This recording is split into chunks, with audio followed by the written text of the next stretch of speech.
সেজদা করলে তাকে খোদা মানা হয় না, কাউকে সেজদা করলেই শুধু তাকে খোদা মানা হয় না, কারণ আল্লাহ একটা জিনিসকে বৈধ বলে দেওয়ার পরে আরেকজন অবৈধ বললে তুমি আল্লাহ একটা বাদ দিয়ে অন্যের আইন যখন মানলা, যার আইন তুমি আল্লাহর আইনকে বাদ দিয়ে মানলা, তাকেই তুমি খোদা মানলা।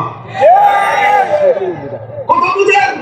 তুমি যখন আল্লাহর আইন বাদ দিয়ে আরেকজনের আইন মানলা, তুমি শুধু তার আইন মানলা, এটাকে খোদা মেনেছো।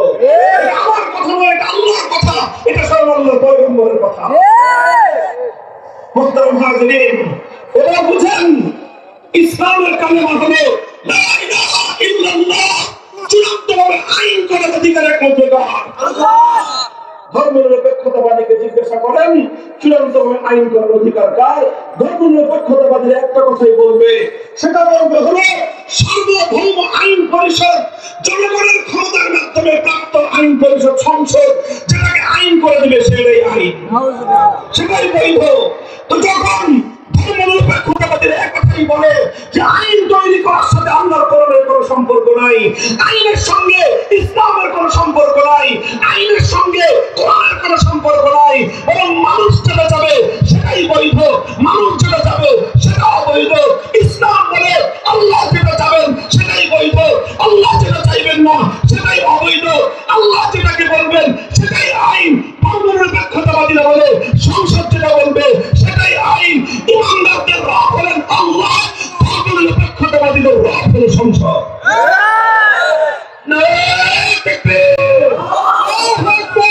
ইসলামের শত্রুরা হুঁশিয়ার সাবধান, ইহুদের কারালা হুঁশিয়ার সাবধান, আল কোরআনের আলো আলো, দুনিয়ার মুসলিম এক হও, এক হও, এক হও, এক হও, দুনিয়ার মুসলিম জাহাদ জাহাদ জাহাদ চাই, জিহাদ করে বাঁচতে চাই, আমরা হক এগিয়ে চলো, আমরা আছি আপনার সাথে। আপনারা আমার এই মৌলিক কথাটা মনে রাখেন। এই ব্যাপারে যে কোনো ডিবেট করার জন্য, যে কোনো বিতর্ক করার জন্য আমরা সর্বদা প্রস্তুত আছি। যে কোনো পক্ষ থেকে যে কোনো চ্যালেঞ্জকে মোকাবেলা করার জন্য ওপেন ঘোষণা দিয়ে দিচ্ছি আমরা। ধর্মনিরপেক্ষ মতবাদ একটা কুফরি মতবাদ, ধর্মনিরপেক্ষ ব্যক্তি কোশ্চেন কালে ইমানদার হতে পারে না। মুহতারাম হাজিরিন, এই জায়গাটাতেই হলো মুসলমানদের সঙ্গে ইসলামের সঙ্গে তাদের একটা চূড়ান্ত বড় ধরনের সংঘাত। কিন্তু ধর্মনিরপেক্ষতার নানা রকম ভুলভাল ব্যাখ্যা দিয়ে মুসলমানদেরকে তালগোল বুঝাও দিয়ে মুসলমানদেরকে ঈমান হরণ করবার ফায়দা চালায়। যেভাবে ইহুদিরা খ্রিস্টানরা তাদের পণ্ডিতদেরকে আইন তৈরি করার অধিকার দিয়েছিল, যেভাবে ইহুদি খ্রিস্টানরা তাদের পাদ্রীদেরকে নিরঙ্কুশ ভাবে আল্লাহর আইনের বিরুদ্ধে আইন করার অধিকার দিয়ে রেখেছিল, ঠিক তদ্রুপ যেদিন থেকে পৃথিবীর রাজনীতিকে সেকুলারিজম দখল করেছে, সেই দিন থেকে মুসলমানদের রবের আইন বাদ দিয়ে সেকুলার ধর্মের তাদের যে রব, সেই রবের আইনকে তারা বৈধতা দিয়ে রেখেছে। আল্লাহ পাক উম্মতকে সে কথাগুলো বুঝবার তৌফিক দান করেন। এই বিষয়ে আর দীর্ঘ আলোচনা আমি আজ এখানে করব না। এটার ব্যাপারে যদি আরো কারো ডিটেইল জানার প্রয়োজন হয় যোগাযোগ করবেন ইনশাআল্লাহ। কোরআন এবং হাদিস থেকে অজস্র রেফারেন্স দিয়ে চোখে আঙুল দিয়ে দেখিয়ে দিব যে কিভাবে ধর্মনিরপেক্ষ ধর্ম, কিভাবে সেকুলার ধর্ম ইসলামের সঙ্গে শতভাগ বৈপরীত্য রাখে। আল্লাহ পাক উম্মতকে বুঝবার তৌফিক দান করেন। আমিন। বলেছিলাম এই যে তাওহীদ, এই তাওহীদ এটাকে বলা হয় তাওহীদ ফিল রুবুবিয়্যা, এটাকে বলা হয় তাওহীদ ফিল হাকিমিয়্যা। আইন করবার চূড়ান্ত অধিকার একমাত্র আল্লাহ। কেউ বলতে পারেন তাহলে মানুষকে আইন করতে পারবে না? হ্যাঁ, ইসলাম বলে, কোরআন বলে মানুষ আইন করতে পারবে এক শর্তে। কয় শর্তে? এক শর্তে। কয় শর্তে? এক শর্তে। এক শর্ত হলেই মানুষের কোন আইন আল্লাহর কোন আইনের বিরুদ্ধে যেতে পারবে না। দুনিয়ার মানুষ মিলে যদি কোন আইন করে আর সেই আইনটা যদি আল্লাহর আইনের কন্ট্রাডিক্টেড হয়, 700 কোটি মানুষের আইন বাতিল বলে গণ্য হবে, আল্লাহর আইন কার্যকর থাকবে। এটাই হলো ইসলাম, এটাই হলো তাওহীদ। আর 700 কোটি মানুষের কথায় যারা আল্লাহ ছোট্ট একটা আইনকে পরিবর্তন করে দিবে, তারা হাজি হতে পারে, গাজী হতে পারে, পাতি হতে পারে, ইমানদার হতে পারে না।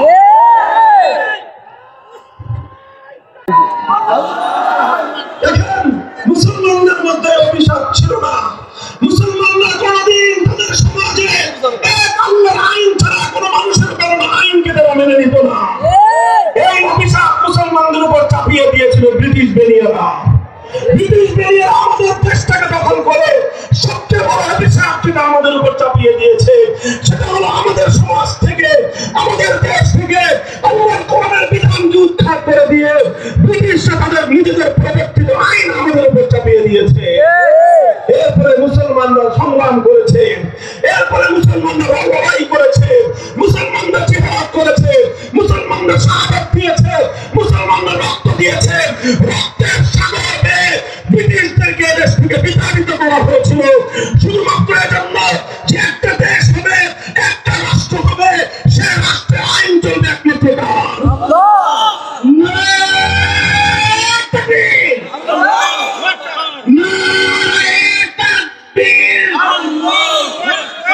ইসলামের শত্রুরা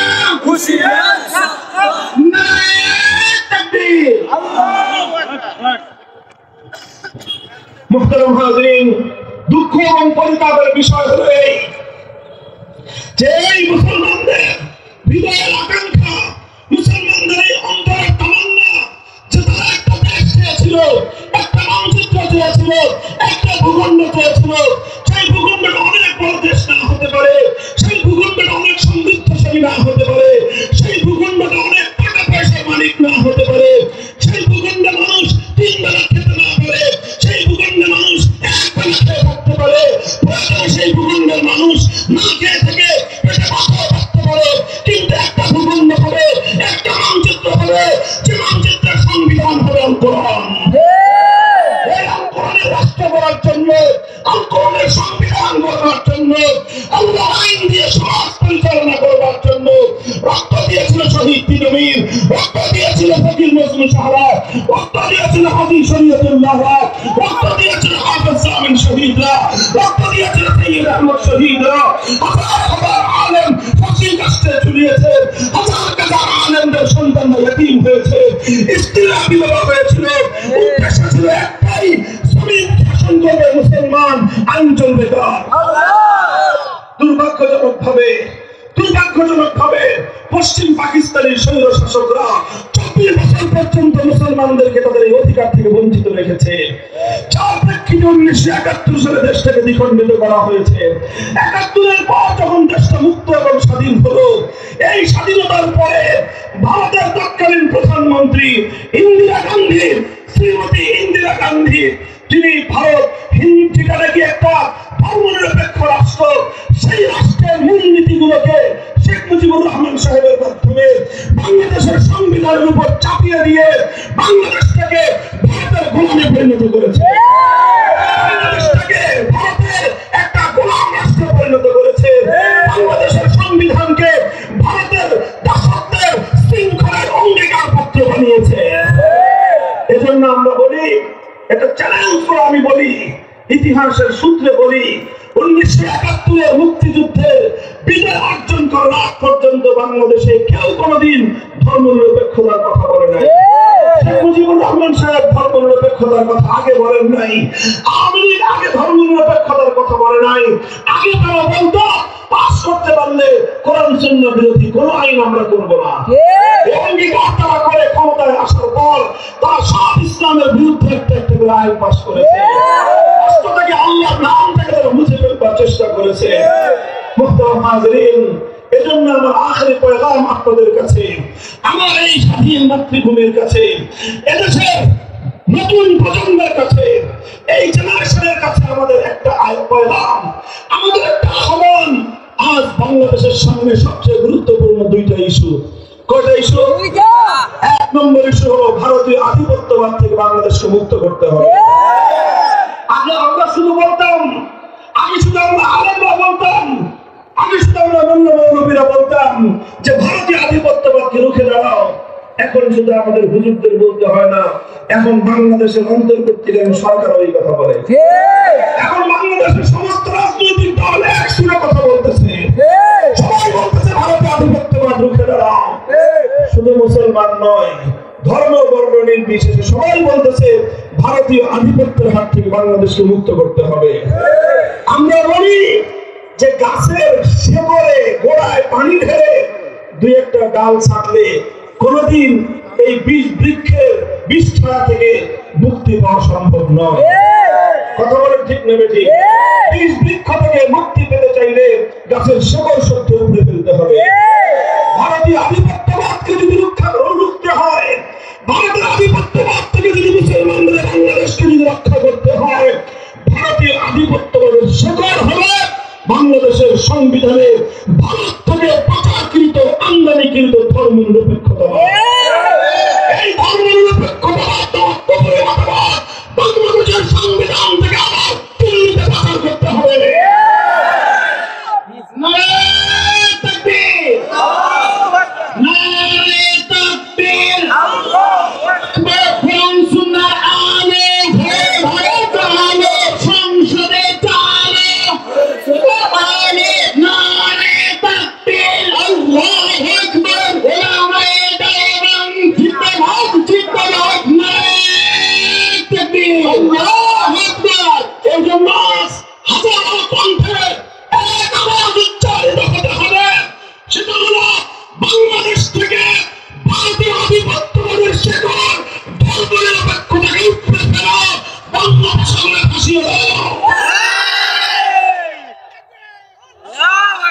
এটা যতক্ষণ পর্যন্ত না করবেন ততক্ষণ পর্যন্ত বাংলাদেশ ভারতের গোলামীর শৃঙ্খল থেকে মুক্তি পাবে না।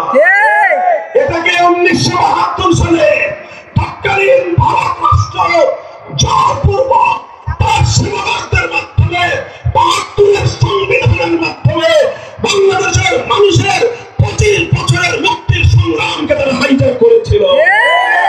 আবার তাদের হাত থেকে আমার দেশের প্রকৃত স্বাধীনতাকে ছিনিয়ে আনতে হবে। আলহামদুলিল্লাহ বাংলার তামাম যুবকরা সেজন্য প্রস্তুত আছে।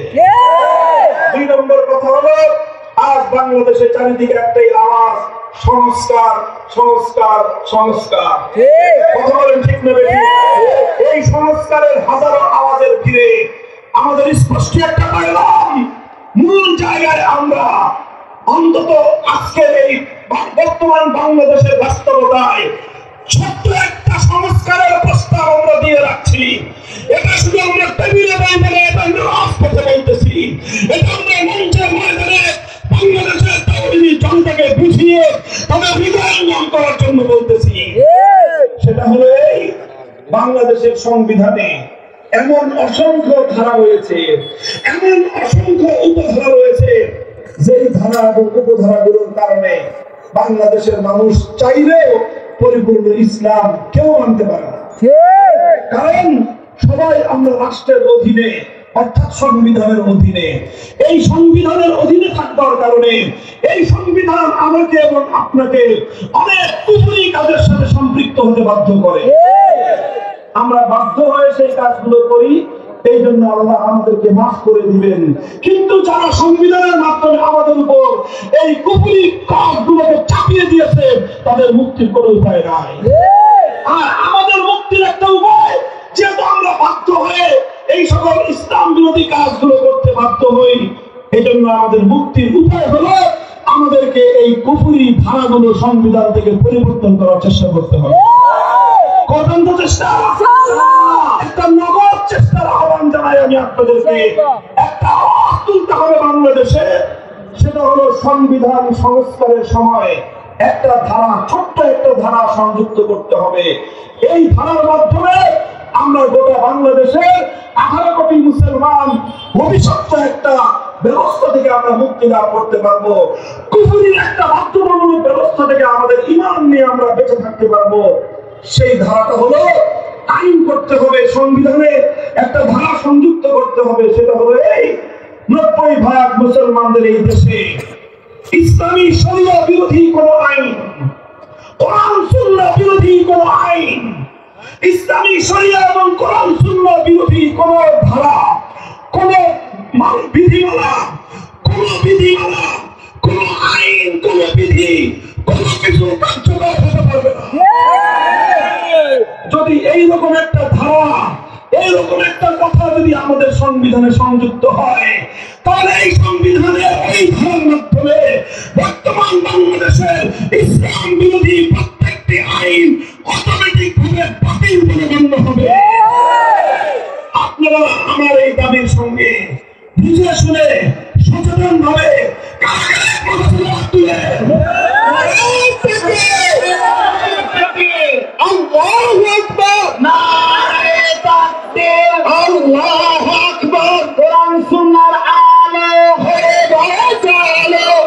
সংসদে চালো সংসদের আলো মামুনুল হোসেন এগিয়ে চলো আমরা আছি আপনার সাথে আমরা আছি তোমার সাথে এগিয়ে চলো নারে তাকবীর আল্লাহু আকবার উলামায়ে দেওবন্দ জিন্দাবাদ জিন্দাবাদ দিয়েছি তো রক্ত আরো বিমল রক্ত দিয়েছি তো রক্ত আরো বিমল রক্ত রক্তের বন্যায় এসে যাবে অগ্রায় নারে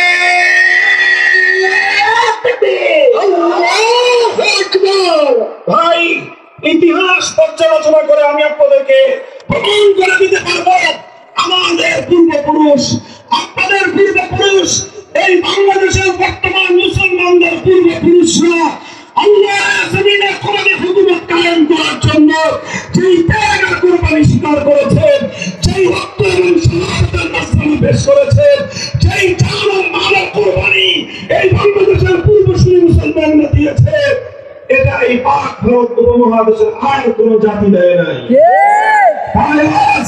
আমরা আমাদের অধিকারের দাবি তুলছি, আমাদের পূর্বপুরুষদের রক্তের ঋণের দাবি তুলছি। সেটা হলো এই কোরআন সুন্নাহ বিরোধী, ইসলামী শরিয়া বিরোধী সকল আইন, সকল বিধিমালা, সকল নীতিমালা অকার্যকর করার জন্য এই ধারা সংযুক্ত করতে হবে। এই ধারা, এই সংস্কার করার প্রস্তাব আমরা তুলছি, কারণ 5ই আগস্টের বিপ্লব ছিল একটা শিরক মুক্ত তাওহীদের আহ্বানের মানে একটি সমাজ বিপ্লবের পূর্বাভাস। কথা বলেন ঠিক না বেঠিক?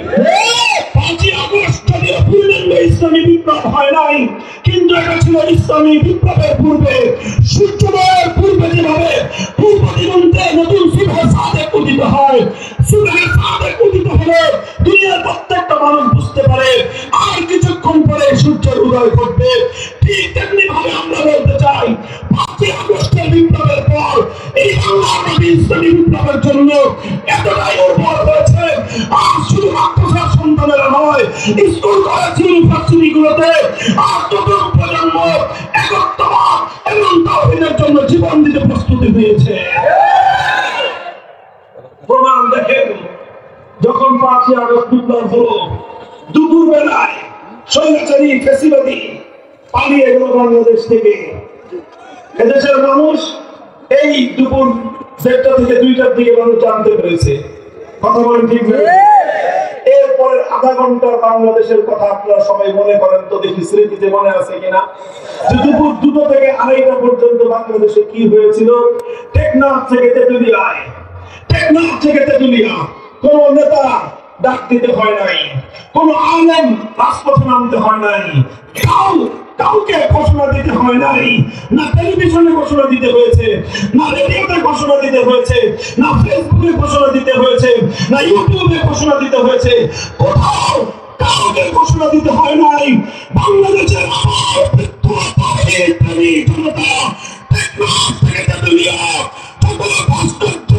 মুক্তি ছিল, সমস্ত মুক্তি ভেঙে গড়িয়ে দিয়েছে।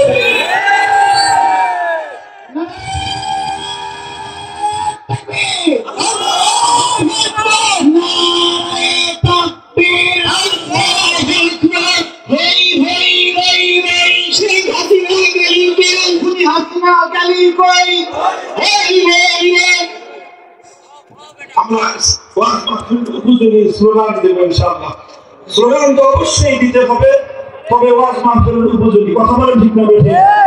পরিষ্কার কথা, এই যে সমস্ত ভাস্কর্যগুলোকে আল্লাহর জমিনে মুক্তি স্থাপন করার জন্য আমাদের কণ্ঠকে স্তব্ধ করার চেষ্টা করা হয়েছিল। যারা মুক্তির বিরুদ্ধে কথা বলেছে তাদেরকে জনবিচ্ছিন্ন করার জন্য এমন কোন ষড়যন্ত্র নাই ফ্যাসিবাদী সরকার যেটা করে নাই। কিন্তু এদেশের মানুষের হৃদয়ের মধ্যে তাওহীদের দিন যখন বেজেছে, এদেশের মানুষের হৃদয়ে যখন তাওহীদের ঝংকার উঠেছে, কোন শক্তি, কোন এই সকল ভাস্কর্যমূলক শিরকের মুক্ত প্রতি এই প্রতিমাগুলোকে, এই মূর্তিগুলোকে রক্ষা করতে পারে না। সমান বিশাল দেবতার মূর্তিকে তাওহীদি জনতা গলায় সুতার রশি বেঁধে বিভাজিত করে দিয়েছে। কথা বলেন ঠিক না বেঠিক? এগুলো করেছে কারা? বিপ্লবীরা। বলেন করেছে কারা? বলেন করেছে কারা? এটাই ছিল 5ই আগস্টের বিপ্লবের একটা সিম্পটম, এটাই ছিল 5ই আগস্টের বিপ্লবের একটা সিম্বল, এটাই ছিল 5ই আগস্টের বিপ্লবের একটা আইকনিক একটা উপহার। কাজেই সেখান থেকে আমরা বলতে চাই, এজন্য আজ শান্তিপ্রিয় ভাবে আমরা দাবি তুলছি, কোরআন সুন্নাহ বিরোধী আইনকে বাতিল করার জন্য, ইসলামী শরিয়া বিরোধী যত নীতিমালা রয়েছে এগুলোকে অকার্যকর করার জন্য এই ধরনের একটা ধারা সংবিধানের সংস্কার, সংবিধানে সংযুক্ত করা হোক। কথা বলেন ঠিক না বেঠিক? যদি সহজে এই ধারা এভাবে সংযুক্ত করতে তারা সাহস না পায়, আর যদি এভাবে এদেশের তাওহীদি জনতার হৃদয়ের আওয়াজ, তাদের এই চিৎকার, তাদের এই আহ্বান যদি এভাবে বারবার প্রত্যাখ্যাত হতে থাকে, আমি তাদেরকে আহ্বান জানাবো, তোমরা প্রস্তুতি নাও। আর সেজন্য প্রয়োজন হলে প্রয়োজনে প্রথমে মাথার খান ফেলবো, তারপরে যদি অস্ত্র ফেলবো, এরপরে পূর্ণাঙ্গ ইসলামী বিপ্লবের জন্য কোরআন সংবিধান কায়েম করার জন্য 2000 নয়, 2 লক্ষ নয়, 2 কোটি তাজা প্রাণ যদি শাহাদাতের রক্ত দিতে হয়, সেই দিকে প্রস্তুত।